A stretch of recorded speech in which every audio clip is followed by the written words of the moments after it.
Hello friends, आज का जो हमारा टॉपिक है वो है about chromosome.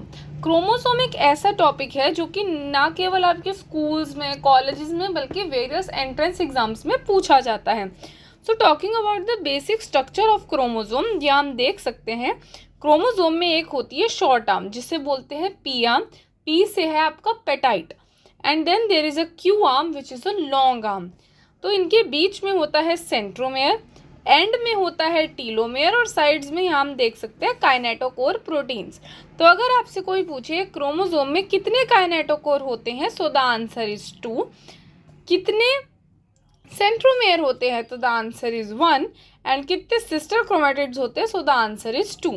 So this is a basic structure. Second concept is on the basis of centromere, यानी कि ये जो है इसके बेसिस पे हम डिवाइड कर सकते हैं क्रोमोसोम्स को एज मेटासेंट्रिक, सब मेटासेंट्रिक, एक्रोसेंट्रिक एंड टीलोसेंट्रिक। तो मेटासेंट्रिक में क्या होता है कि जो आपका सेंट्रोमेयर है वो बिल्कुल सेंटर पोजीशन पे होता है, जिसकी वजह से आपके दोनों आर्म्स इक्वल दिखते हैं।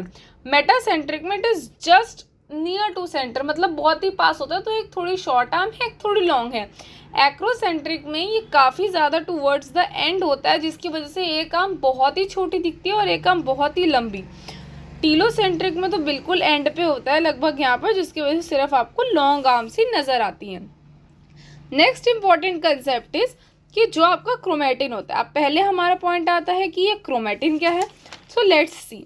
तो क्या होता है, क्रोमैटिन जब कंडेंस होता है तब वो क्रोमोसोम बनाता है, और जब क्रोमोसोम डीकंडेंस होता है तब वो क्रोमैटिन बनाता है। तो ये तो कंडेंसेशन ऑफ क्रोमैटिन है, this takes place during prophase, while decondensation of chromosome occurs at the telophase stage. Also में याद रखना है कि अगर कोई पूछ ले थिकेस्ट क्रोमोसोम हमें कहाँ पे मिलते हैं, तो ये हमें मिलते हैं मेटाफेजिक स्टेज पे। क्रोमोसोम्स कैन बी ऑटोसोम्स और सेक्स क्रोमोसोम्स। हमारे जैसे 23 पेयर्स ऑफ क्रोमोसोम्स है, उसमें से 22 पेयर ऑटोसोम्स हैं जो कि सब में सेम है, और सेक्स क्रोमोसोम 1 पेयर होता है जो कि फीमेल्स में XX है और मेल्स में XY है। इसके अलावा जो मैं बताना चाहूँगी आपको वो है क्रोमैटिन 2 टाइप्स का होता है, you chromatin and heterochromatin. You chromatin मतलब ट्रू, यू का मतलब जो होता है बायोलॉजी में वो ट्रू होता है, तो ये लूजली बाउंड होता है, एक्टिव रीजन होता है। जबकि जो हेट्रोक्रोमैटिन है वो टाइटली पैक्ड स्ट्रक्चर है, डेंस है, इसीलिए ज़्यादातर इनएक्टिव होता है। So euchromatin is GC rich and heterochromatin is AT rich. Talking about levels of organisation, तो क्या होता है, जैसे कि हमें पता है सिंपल चीज़ों से धीरे धीरे करके कॉम्प्लेक्स चीज़ें बनती हैं। सबसे पहले होता है हमारा DNA स्ट्रैंड जो कि 2 नैनोमीटर का होता है। इससे बनता है न्यूक्लियोसोम। आपने न्यूक्लियोसोम मॉडल जरूर कभी ना कभी पढ़ा होगा। ये 11 नैनोमीटर का होता है। तो होता क्या है, DNA इज नेगेटिवली चार्ज क्योंकि उस पर फॉस्फेट ग्रुप होता है। तो ये जो है पॉजिटिवली चार्ज हिस्टोन प्रोटीन्स के अराउंड रैप होता है। उससे भी कॉम्प्लेक्स फिर ये बनाता है फाइबर मॉडल, जो कि या तो सोलेनॉइड हो सकता है या जिगजैग हो सकता है। ये होता है 30 नैनोमीटर का। आप देख सकते हैं कि यहाँ पे साइज इंक्रीज हो रहा है। लूप फिर बनाता है ये 300 नैनोमीटर का, then scaffold and then finally chromosome.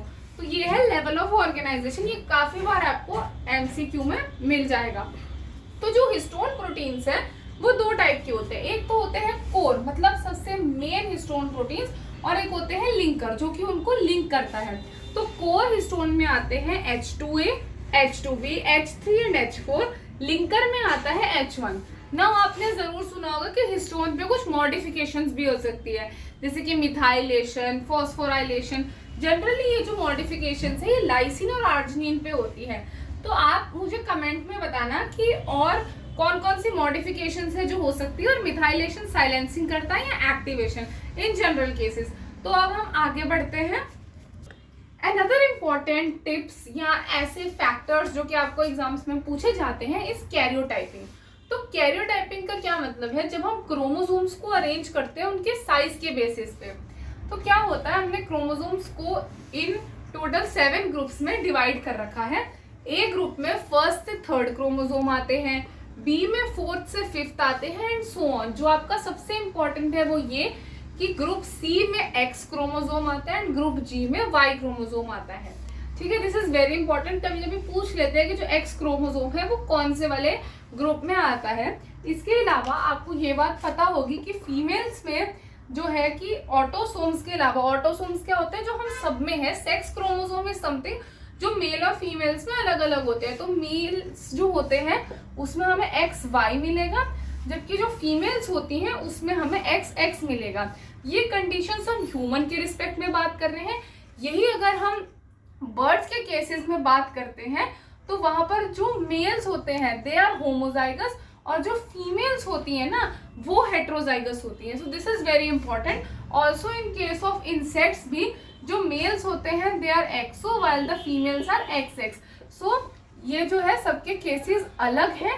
अगर हम इनकी केस स्टडी करें, पहला ह्यूमंस का केस है, दूसरा बर्ड्स का केस है और तीसरा इंसेक्ट्स का केस है। This is sex determination.